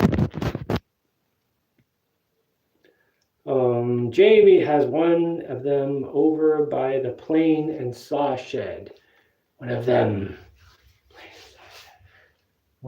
piles of wood chips. What did I do with my stick? Oh no, my stick! Where'd my stick go? Mixing stick, come on, where are you? Oh, great. That's what you get for talking too much. Too much talking, Jaimie. Not enough paying attention to what you're doing. All right, I got another mixing stick then. Oh, here's my mixing stick right here. Very good. Oh, let's see. Try to get some wood. I'd be willing to come down and work for a month, maybe, but not forever. Jaimie's retreat charge a fixed rate. Jaimie's retreat charge a fixed rate. Okay, that's another thing I was thinking about doing, and this wouldn't be, Adventure Builder Village thing. Although maybe some Adventure Builder Village people would come from this. Yeah, I was thinking about doing like week-long retreat kind of thing, where people come and then maybe I have a list of projects and we pick something to work on for the week, and it'll cost something, but I'll feed everyone, and it would cover all materials for whatever we're working on or whatever. I was definitely thinking that would be pretty cool to do. if people come to it. I don't know. I don't know. Maybe people would come. Maybe they wouldn't. I think it's worth trying though. Let's see. What do we got? Hey man, looking good. Got to get music playing in that amphitheater. Get the kids and you to sing in there. Hi, you're the best, man. You inspire me when I am weak. I think don't quit. Yeah, don't quit, man. My kids sing a lot, which is oh. Okay, so I have a 3-year-old, right? And she's been introduced to Rage Against the Machine. So sometimes she'll be walking around and she'll just start singing / screaming, F you, I won't do what you told me. F you, I won't do what you told me. F you, I won't do what you told me. F you, I won't do what you told me. F you, won't, Rage Against the Machine. It's so adorable. And then they sing all kinds of other stuff. Jaimie, I'm a good fisherman. If I ever sail my sailboat down there, I will get some gill nets and we'll eat a seafood buffet. Well, I don't know about those gill nets. Don't they just kill everything? If it's the nets I'm thinking about, those things are like kind of an environmental hazard, right? They just destroy everything. Unless I don't know, maybe you can straighten me out on that. Maybe I'm missing something. Give a man $100, he'll keep coming back every 2 weeks, right? Teaching him to fish, he can feed himself for a lifetime, yeah. I remember you were going to buy another island with potential others and build a society of like-minded people. Oh yeah, that was the original idea. So many years ago now, when I was still in Vermont, I made a video about it. I don't know what the video is called, but I'm sure you could look it up somehow. But I wanted to buy an island with a bunch of people, like-minded people, friends, and we would have a community, start a thing, right? And one of the guys who was interested, I got a lot of interest from that, like a lot of messages from people, and probably like 1,000. And a lot of them were obviously not serious, right? So they got discounted pretty much right away. But then I ended up with this group of like 30 people who seemed pretty serious about it. And one of the guys was a computer dude, and he set up a chat room for us. And it was very active. In this chat room, we were like in there every day talking about stuff we do and plans and stuff. And then every once in a while, like I get another message from someone and I, just share the message with everyone. And then we kind of be like, okay, yay or nay, or like, let's bring them in here, chat them up, see what's going on. And over time, people kind of got weeded out by, let's see, one guy said, all right, we gotta make sure everyone posts all their medical information all the time. And everyone else is like, wait, what? Why? No, we do, you don't have to do that. He's like, no, you have to, everyone has to do this. And we're like, oh, okay, Herr Commandant, you can just relax. Anyway, so that guy wasn't in. And then another guy was like, all right, here's what we're going to do. And it's like, whoa, what do you mean, here's what we're going to do? Everyone's going to do what they want. Like, everyone's going to do their thing, No, everyone has to do this. And it's like, all those people got weeded out. But yeah, it was about 30 people who seemed to be pretty serious, right? And, we talked about saving money and all that stuff. And I remember the point where I realized none of these people were going to do it. It was like 6 months, maybe, something like that. I mean, this is years ago, so don't bite my head off if I get some details wrong. But something like 6 months went by, and I'm like, hey, how's everyone doing on saving money? And I've been saving the whole time, as much money as I could. And everyone else was like, oh yeah, I'm gonna start doing that soon. Yeah, I'm gonna start doing that. And I'm just like, wait. Months have gone by. You haven't started? Like you if you're making no progress, you will never have any progress. Like you gotta be making progress, right? So, and yeah, sure enough, none of those people ended up doing it. There was one couple who actually stayed with me in Vermont for, I don't know, a year or two or something like that. I was kind of optimistic that they might do it, but they ended up just deciding to do something else. They ended up moving to a city and just took the opposite direction, which is fine. I mean, it's their life. They obviously have to choose what they do. But yeah, that whole thing, it was just totally disappointment. Yeah, the whole time disappointment. Well, it was like optimistic for a while, but yeah, it just turned into nothing. All right, that's spackled. I gotta wash my hands. Maybe I'll see what I'm missing here, and then society. Yeah, that's that question. Blackwater boys. I sometimes do the same. If I'm ever feeling low energy or lacking motivation, I just imagine what Jaimie is doing at that moment, and that gives me a boost to keep going. All right. You got the chickens yet? I do not got the chickens. I have no chickens. I don't know. If I had 5 clones of me, I would definitely have chickens by now. Or if I had, a significant other who could help handle some of the stuff, anything, I would probably get chickens a lot sooner. And there's just a lot of things. It's just that I'm by myself here, which isn't a problem.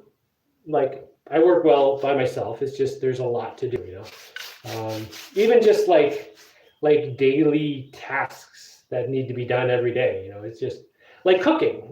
Like I'm pretty much as soon as I get off here, I'm gonna go get all this glue off my hands. Then I'm gonna jump in the ocean, or maybe I'll jump in the ocean and hope the glue comes off. Anyway, but then I'm just gonna go make dinner. And if I wasn't making dinner, I could spend like another hour working on something, or 2 or whatever. But yeah, it's just when I'm by myself, I have to go through everything systematically, one thing at a time. Jaimie, let's be real. Most people are unmotivated failures and try to piggyback off of other successes, and it's sad but true. Everyone with ability can see it. Even Stevie Wonder could see it. Rage Against the Machine. Yeah, it's hilarious having kids who sing Rage Against the Machine. My 5-year-old is really into them too. I mean, all my kids are pretty into like punk rock and stuff. Maybe not my oldest one, but my younger 3. And they sing it with great exuberance, which is excellent. And yes, Rusty Shackelford. You're right. Most people are unmotivated failures. And it's unfortunate, because there's so much human potential in the world right now. 8 billion people, and a lot of people are not doing anything. And there's a lot of reasons for that. There's a lot of propaganda encouraging people to be as useless as possible and dependent on the system as possible, because then they're easier to control, and then they become slaves. That's how slavery works today. It's all voluntary. And it works amazingly well. When you have voluntary slaves, you convince people to voluntarily enslave themselves, do whatever you say. You don't need to police them. You don't need walls or guards or chains or anything. It's just they'll do all that themselves. You just convince them.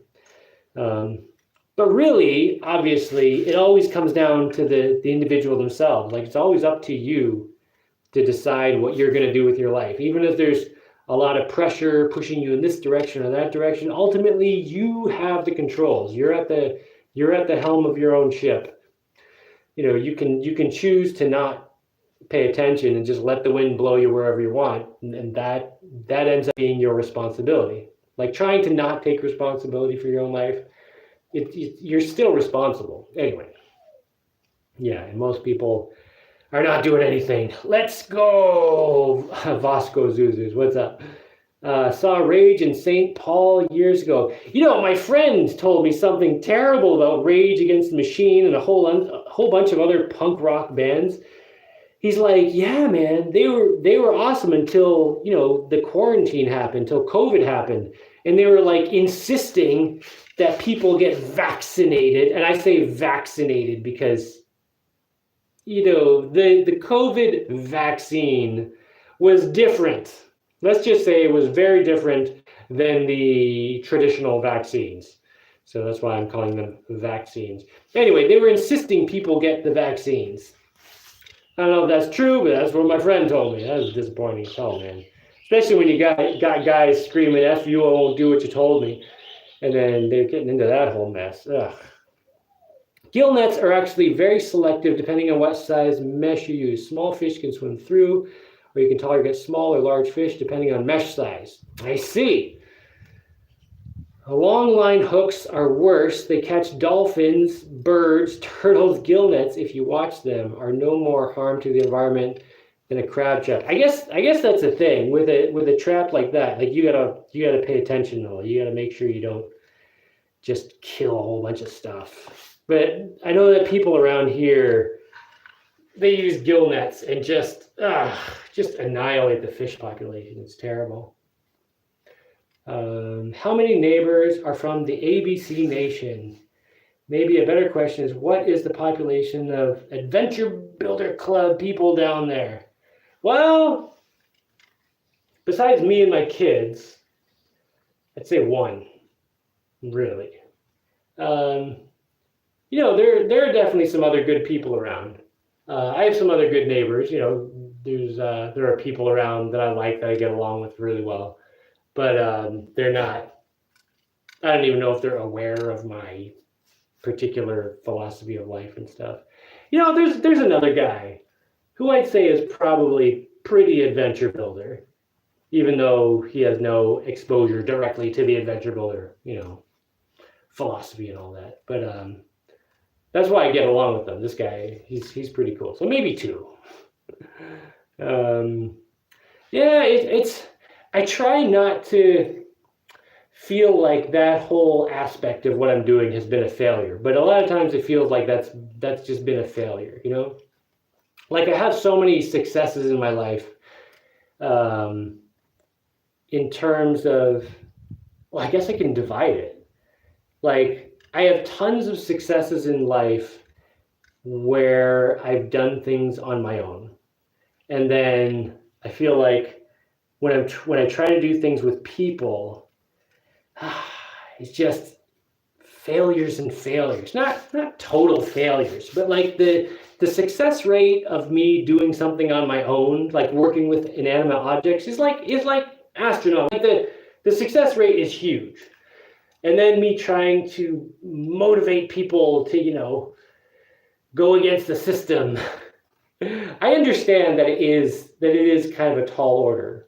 So I can't be particularly surprised that the success rate is low.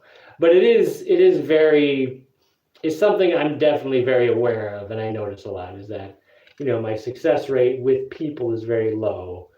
But my success rate with, just doing all this stuff on my own is very high. And I shouldn't say my success rate with people in general is very low, because I was captain of sports teams that did very well and, got along with people really well in those environments. But it's just that, what I'm trying to do here is pretty much to go against the grain, go against the current, and trying to convince people to do that is really hard. It's super easy to find people who say they want to do that. Like, I often have the conversation with people where I tell them what I'm doing, and they're like, oh, no way, that's amazing. I want to do that too. I want to do that. That's so great. Like men and women, guys and girls.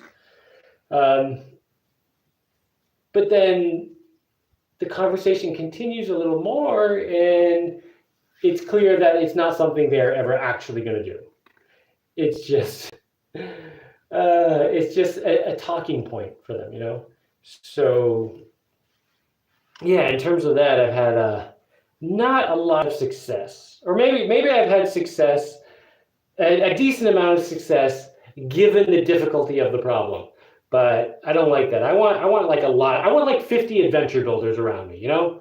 Like when I think about that possibility of just like 50 people who are like honest and trustworthy and hardworking and just like good people who I could get along with and collaborate with, you know, when it's appropriate or whatever, and that would just be so amazing, you know. But it's really hard to get that going, you know. Just a suggestion for you: Philippine women are loyal and typically know how to farm and are not gold diggers. Also used to a tropical environment.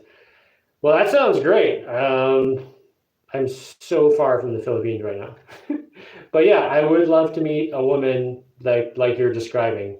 I've kind of, I wouldn't say I've given up, but I've kind of put that aside for a while. You know, for a while there, I was putting out feelers, and not feelers, but you know, putting out metaphorical lines, feelers, and you know, talking with women and trying to get somewhere, and it was a lot of frustration more than anything else. So I don't know. Lately, I've just kind of been like, all right, let me just put that aside. Let me just focus on what I'm doing. So I've been enjoying, you know, working on my house, working on this kayak, getting stuff done, and just doing a lot of things that I think matter, you know. But, you know, there is always the hope that I meet someone at some point, and maybe I'll have to put more effort into that at some. I don't know. I don't know how that works. Yeah, I don't know. Our family enjoys watching your projects. Keep up the great work. Well, thank you very much. I look forward to seeing your plans develop into reality. Your second floor is looking great. Oh man, I'm loving the second floor. Someone earlier said the phrase "game changer," which is, I think, is kind of a silly thing to say. But yeah, you know, having the second floor up, oh man, yeah, it's really good. Yeah, just like in terms of, now I have a place that I can go and stretch in the morning, and it's just one of the 12 sections of floor, and there's nothing in it except a mat, and I don't have to move anything out of the way. I just go up there and I can stretch, do my thing. And then my kids have cool spots to hang out, and there's some ropes up there they swing around on and have loads of fun. And then the drawing table, my oldest daughter's been like, I don't know, she's taken over my drawing and sewing table, and she's doing all kinds of projects and stuff. It's just, yeah, it's really good having the second floor. And like, I'm starting to declutter a lot of the house that was just, you know, piled up storage and stuff. And this stuff's actually coming off. Good. Yeah, having the second floor has been really, really good. Third floor is going to be amazing. Let's see. I still have to get the outside edge of the second floor done, you know, the banked part for the running track. And I also want to do some more reinforcements to the concrete directly under where the second floor is supported. And it's stuff I don't think is necessarily needed. Like, it doesn't have it right now, but if I'm going to be running around on the second floor, I want to know that it's really well supported, because, you know, I'm like, well, 195 pound guy, and I run pretty hard. So I want to make sure that's not going to make the house fall down. Keep it up. You're great. Well, thanks, man. I'd give $100 or help someone help themselves by scheduling a definitive time to the live cast. Wait, I give $100 or help someone help themselves by scheduling a definitive time to the live cast. Very good. Yeah, now they rage for the machine. Oh, do they? Are Rage Against the Machine raging for the machine now? That would be disappointing. That would be so disappointing. But that happens a lot. Like, yeah, and I understand, I just have this little tiny YouTube channel. It doesn't even have that many views, right? Although a few times in the past, I've kind of gotten like for a month or two, a lot of views. And man, I feel the pressure. Like there's a lot of pressure to not say the things that I say and not do the things that I do. A lot of pressure, like threats and stuff. Some of them direct, like just like straight up threats, like you're going to be sorry. And then a lot of it is just kind of like manipulative stuff, like, I don't know, just pressure against going against the grain.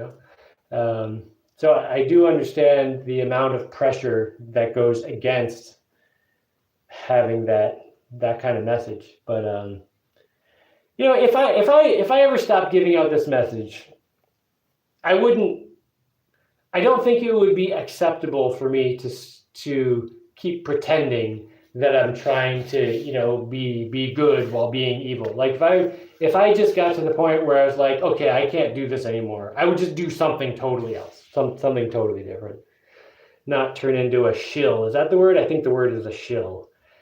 Wait, are you that guy that made that giant robot? I did make a giant robot. I really want to make a new giant robot. I watched everything. Cool. Mike says the real punk rock era was in the late 70s, early 80s. The CBGB era. I don't know what the CBGB is. So good. Ramones, Talking Heads, etc. Do you feel like being too logical is sometimes bad? I guess if you're too logical, then by definition, by logic, that is bad. That's kind of a funny question you asked.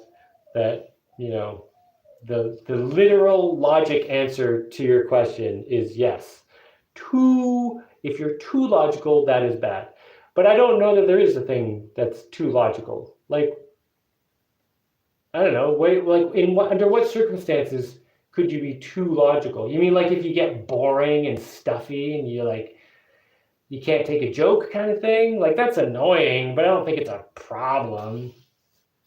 Even I've known people who were, maybe on the spectrum, or maybe people thought they were, who were very, very literal, very logical. And, they had difficulty getting jokes and sarcasm and stuff like that. But people would just start understanding who they are, and their friends would be like, oh, this person, that's who they are. That's what they're like. And it was fine, I don't think you can really be too logical. I think you can be too illogical. Being illogical is super frustrating. Oh, I have that situation all the time where I'm talking to people and they'll say something that's just that, like they'll try to make a point and they'll explain something that defeats their point, that goes against their own point, and I'm just like, I don't know what to say now. You've just proved your own theory wrong, while thinking you were proving it right. I don't know what to say. Is to, is not, like, I don't know. I don't think you'd be too logical. Let's see. People usually don't use logic just for the sake of being right. How do you deal with that? Also, love you! All right. Okay. People usually don't use logic just for the sake of being right. You mean like they purposely don't say what's logical to try to prove that they're right? That happens all the time, where people say, okay, here is the point I'm arguing. That is the gospel. Everything has to revolve around that. That is super annoying, because then any information they get, you can't have a discussion with that kind of person. It's like, I don't want to say it, but like, it's like the discussion with someone who believes in God and needs you to believe in God. Like personally, I'm totally fine with, I think people should believe in whatever makes them be a good person.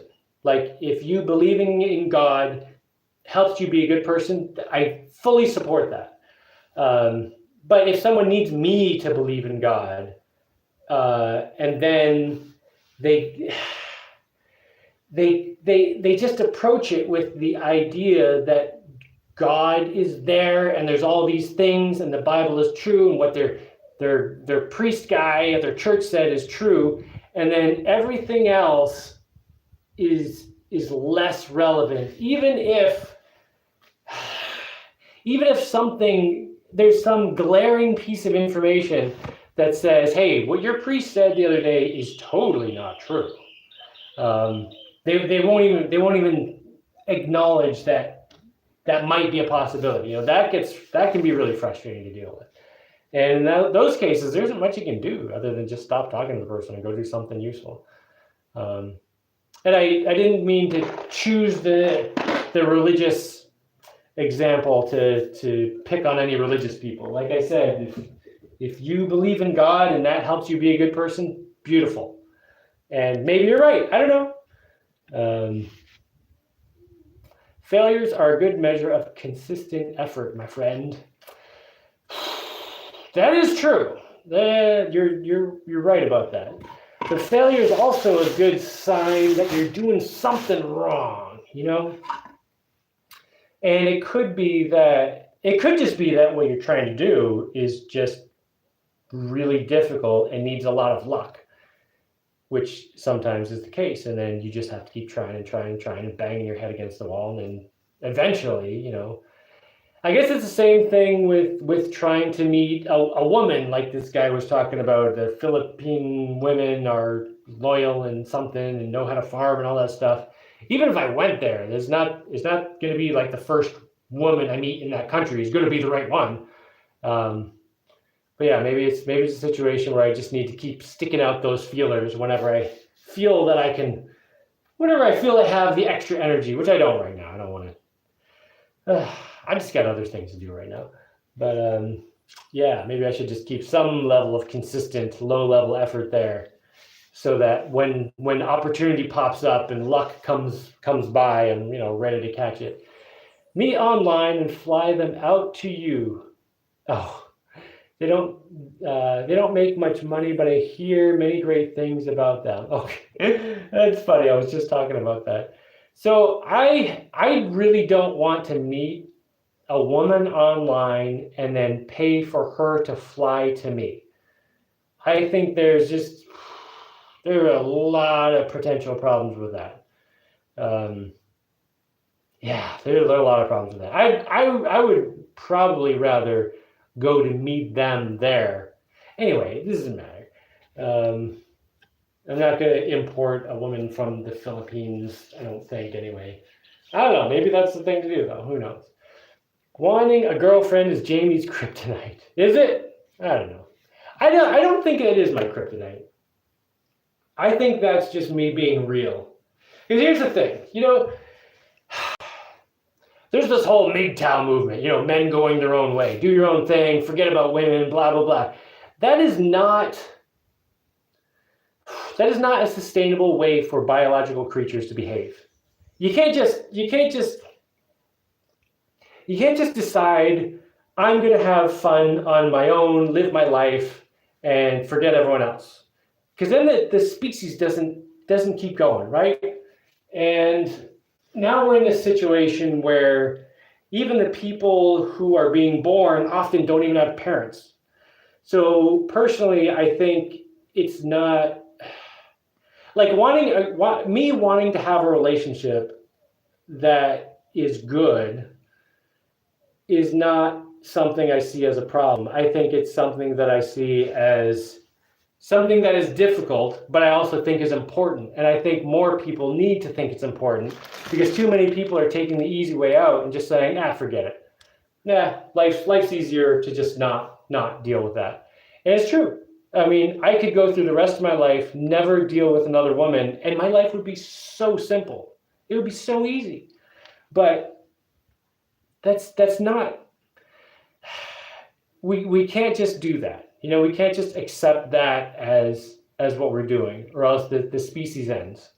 And, all these creatures for millions and billions of years throughout history somehow procreated and continued doing what biological creatures do, getting together, making babies, taking care of them, hopefully, and somehow got to us. And I think that we have a responsibility to continue that. I mean, if I was born with some kind of birth defect or something like that, I would definitely not have kids. But like, I'm a fully healthy person. I think I should have a lot of kids, and I should have them preferably with a loving person that they can see the example of. They can see the example of that, a man and woman loving each other. And that's something that kind of haunts me a little, is that my kids don't get to see that. I would really like my kids to see that, because I think that's an important thing. And yeah, it's not an easy thing to do. It's probably going to take a lot of luck. Maybe it'll never happen. But I don't think just giving up on it is a reasonable thing to do. And I just went on a tangent there, because I get a lot of people telling me, a lot of guys in particular telling me, relationships aren't worth it. Don't bother. It's a waste of time. It's always going to blow up in your face. Women are just there to take your energy and your money and whatever. But we have to be better than that. We have to do better than that somehow. And maybe we're at a point in our history right now where relationships between men and women are kind of at a very low point. And it's going to take people fighting back against that to try to repair that, to fix it, for the species to have a future. So I personally think I'm on the right side of history in my desire to have a relationship with a woman. Anyway, yeah, I don't think it's my kryptonite. I'm waiting for the next project you'll enjoy. Well, I enjoy most of my projects, I think.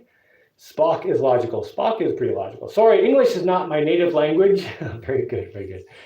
Is that a tripod-mounted camera back there?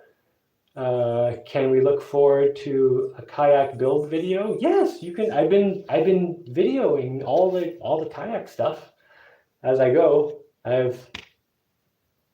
have probably almost the next video ready to go. Maybe I have it. I don't know, but there's a bunch of video on that camera. Yes, that is a tripod-mounted camera back there. I got a new lava lamp. Total waste of electricity. I'm watching you and waiting for it to heat up and do lava things. You're ridiculous, Mike. What's up? Simo says, I'm a process engineer. Thanks to you. Please keep inspiring people. Oh, that's beautiful, man. Well, thanks for the credit. I probably don't deserve that much, but I will take it. That makes my heart smile. Thank you very much, man. I'm going to town for Taco Tuesday and karaoke. Is there a Taco Tuesday in karaoke? I don't know. The thing is, like, going to town. Oh God. Okay, here's the problem with me trying to meet a woman. Is like, if I go to a place where I'm going to meet women, it's like an all-day thing. Like, I got stuff to do. But I guess, that's not, I'm not the only one with that problem, Do you keep life vests on your boats? I've never seen one in your videos. I do not wear a life vest ever.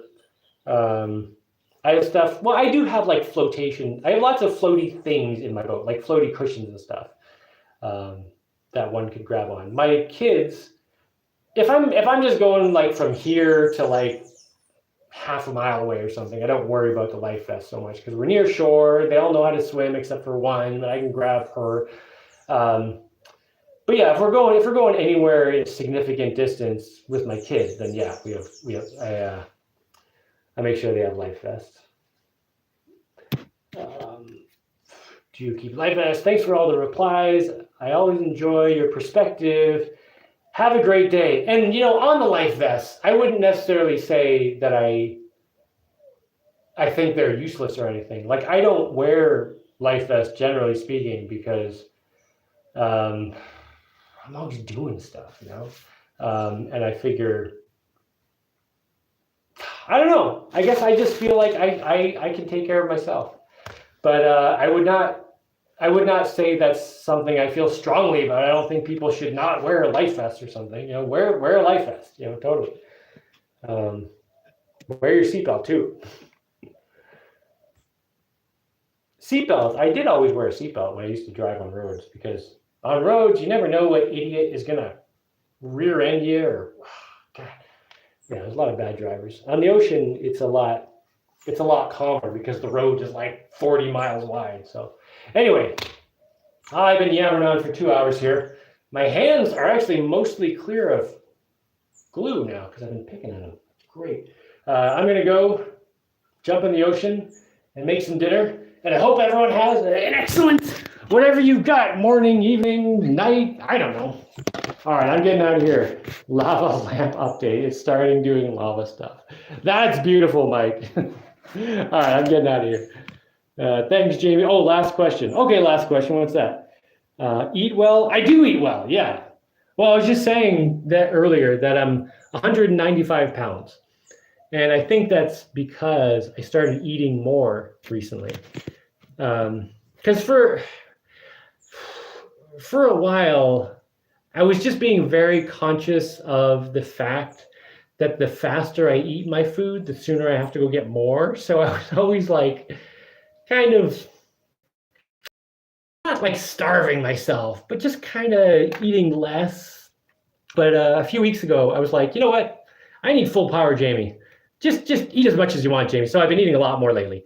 And for me, the biggest factor in terms of eating well is just the amount of food. You know, if I eat a lot of calories, I feel great. But I don't eat flour very often unless it's sourdough, which is, you know, supposed to be better for you. And I definitely notice if I eat my own sourdough bread, I feel way better than if I eat like some hot dog buns that I had the other day and hot dogs over when we were visiting someone. You know, I just felt sluggish for like the next day and a half. But yeah, I eat pretty well. All right, leave some ladies for us, dude. Don't worry, I am not hogging the ladies at all. Oh, maybe I should shave. Maybe that would attract the ladies some more. Could shave my face once, or maybe they don't like it shaved. Oh, I don't know what these ladies want. All right, I'm getting out of here. Okay.